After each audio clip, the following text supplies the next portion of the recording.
Hey everybody, Eric here to talk again about some old books. Now, eagle-eyed viewers, mainly people that watched last week's video, may notice a discrepancy with between this week's title and what I said in last week's video. Namely, last week when I was sort of introducing this series and what I wanted to do, I said that during the month of January, the first week, the first video that I've already done would be January 1985. Then the next week would be January 1986, then 87. And then when I got to February, I'd go back to February 85, then February 86, etc.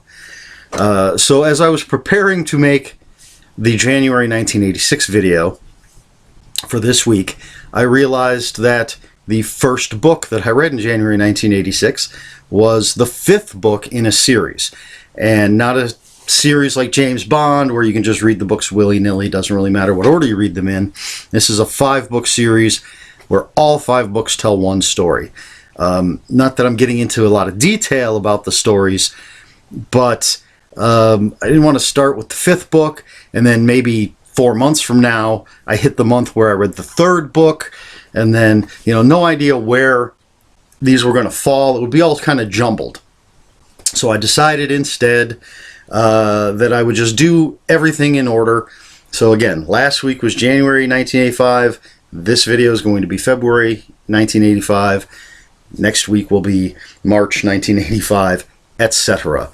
So with that being said, let's just jump into February 1985. These are the books that I read. And the first book was Satan's Death Blast by Grant Stockbridge. Now this is a pulp novel, and it features a character named the Spider. I'm not sure why I didn't write down the Spider, Satan's Death Blast. And you'll notice the way some things might change if you watch all these videos, how I record things not on this video, how I wrote things down. But anyway, this is the Spider, who is a character from, I have to look at my notes, 1933 is when this character originated. Grant Stockbridge was the house name, so different authors would write these adventures and they'd all just be published under the name Grant Stockbridge, at least eventually. And I'm a huge fan of the old pulps.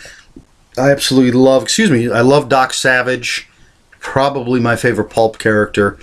The Shadow, I'm a big fan, and even Tarzan, John Carter, those types of characters. The Avenger. So I figured I'd try out the Spider, and I don't remember anything about this book, and I wasn't even sure what it was. This is one that I had to look up. So, but I'm sure it was fun, pulpy adventure. But probably I still have the book. I haven't read too many others, I don't believe, so obviously not as good, in my opinion, as The Shadow or Doc Savage or the others that I really, really like. That being said, book number 2 was Corpse Cargo by Grant Stockbridge, another Spider book.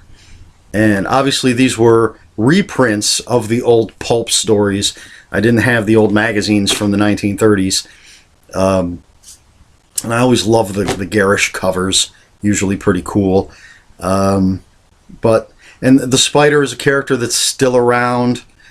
I think Dynamite Entertainment, the comic book publishing company, has done some. I don't know if they did comic series or just some one-shots, graphic novels, whatever. And these have been republished a number of times, not always successfully. But yeah, some Spider, some old pulp stuff I read. Number 3, and this is sort of going to go back to what I was saying at the beginning. Number 3 was Queen of Sorcery by David Eddings. Now, Queen of Sorcery is book 2 of the Belgariad series. So obviously I read book 1 before 1985. And just so you know, that book from January 1986 was the 5th book in the Belgariad series. Unfortunately, these videos were starting with book 2, The first book, if anybody cares, was called Pawn of Prophecy. I do remember enjoying these books very much. Again, don't remember a lot of detail. Mainly what I can say is that they're fantasy novels, big epic quest fantasy novels. I seem to recall enjoying the characters. Not as thick in its prose as Lord of the Rings, not as light as the Xanth novels, something I mentioned in the last video. Sort of a middle ground. Very epic. Obviously, I shouldn't say obviously. If it encompasses 5 books, I would think it's pretty epic. And these are, but again, not as huge and deep and verbose as something like Lord of the Rings or The Hobbit. A little easier, I think, to get through, and I did enjoy them very much. You're going to notice early on in these lists, in these videos, there's going to be much more fantasy, I think, than later, when we get to later years, if we make it that far. So Queen of Sorcery, that was book number 3. Number 4 is an odd one, The Naked Face by Sidney Sheldon. I had to look this one up. I've read a few by Sidney Sheldon. I'm not even sure why. They're very, in my opinion, they're kind of, at least the ones I read, seem to be over-the-top thrillers. I guess not as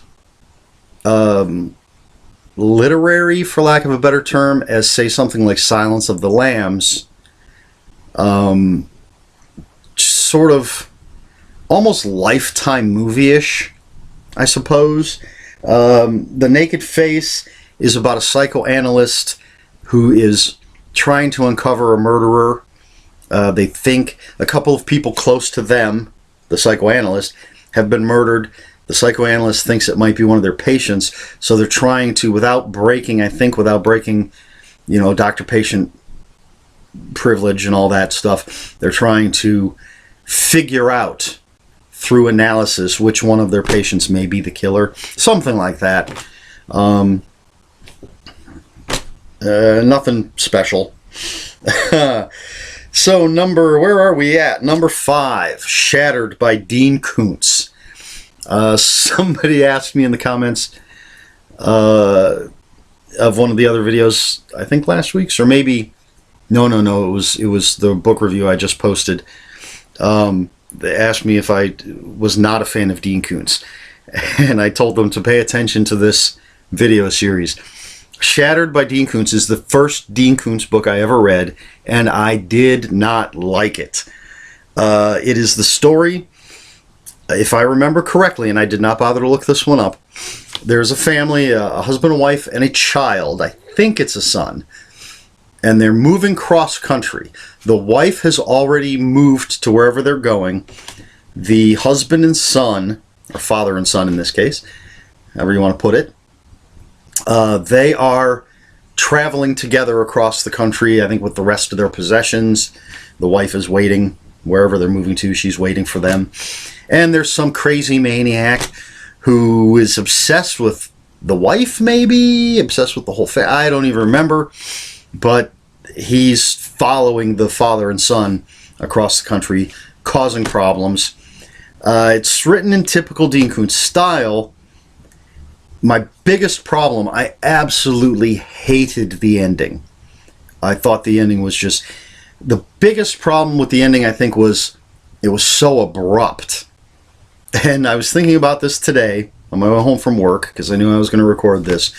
And I came up with... imagine the first Star Wars movie, for those of you who have seen it. So the first Star Wars movie, the story's building and building and building. We're meeting the characters. All this stuff's going on. Alderaan gets blown up, spoilers. And they get sucked into the Death Star, and Darth Vader kills Obi-Wan, more spoilers, and everything. And then they escape, and they're planning the attack on the Death Star, and they know what the weakness is.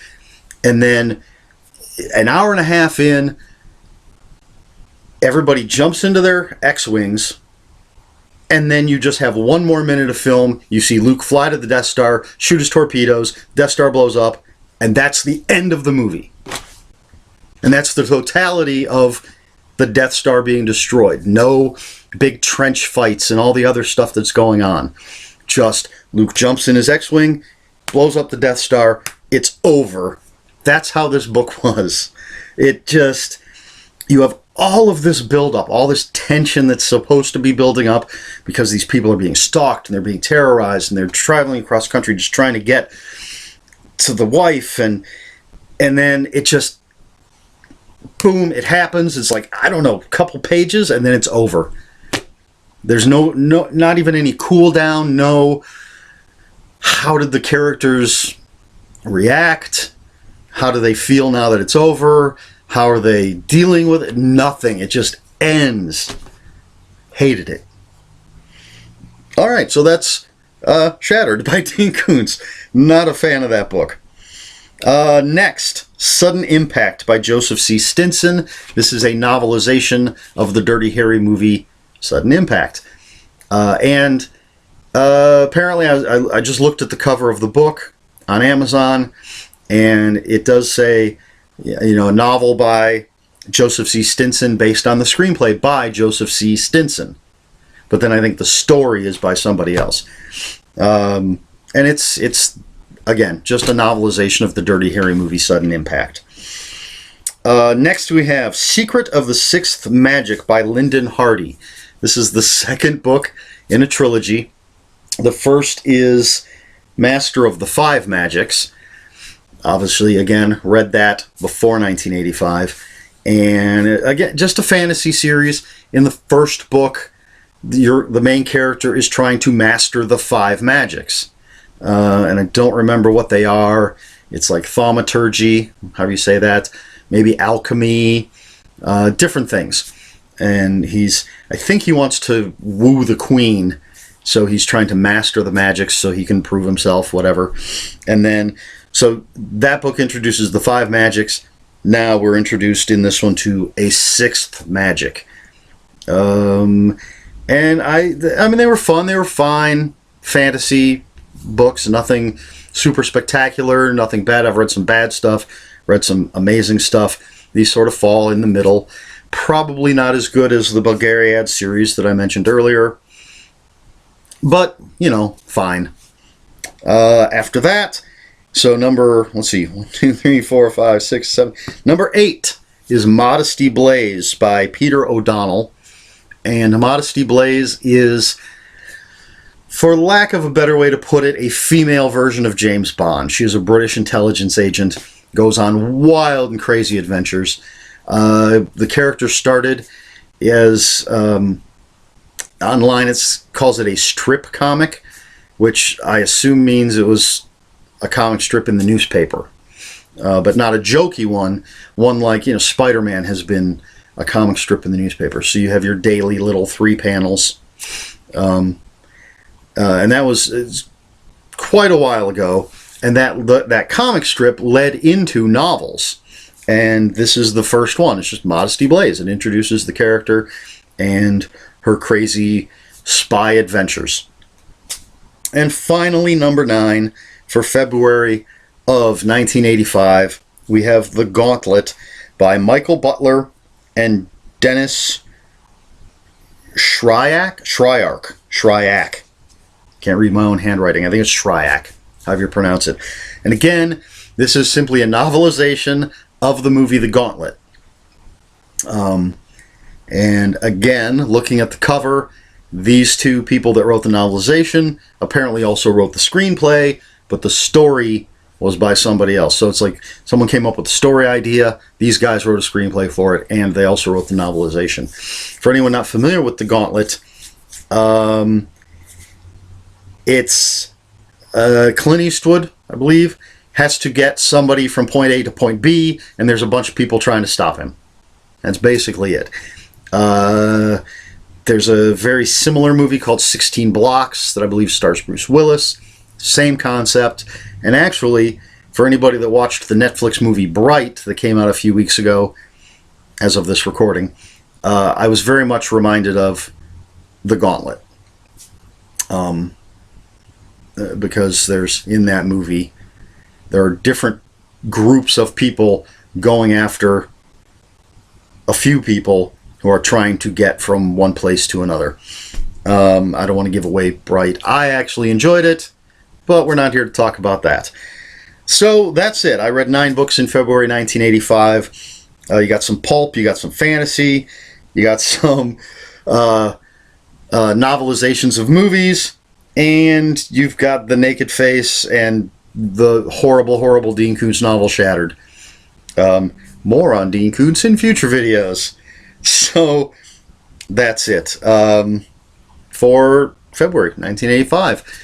Let me know what you were doing in 1985 if you were around. Let me know if any of these books are something you have read. Let me know anything, you know. If you have any comments, questions, or corrections, please put them in the comments below. Please like, share, and subscribe. And yeah, obviously I don't own any of these books. If I do have any of the books I talk about here, I will hold copies up so you can see them. But I think it's going to be a while till we get to some things that I still have. We'll see. So that's it for this Reading Remembrances, and I'll see you next week.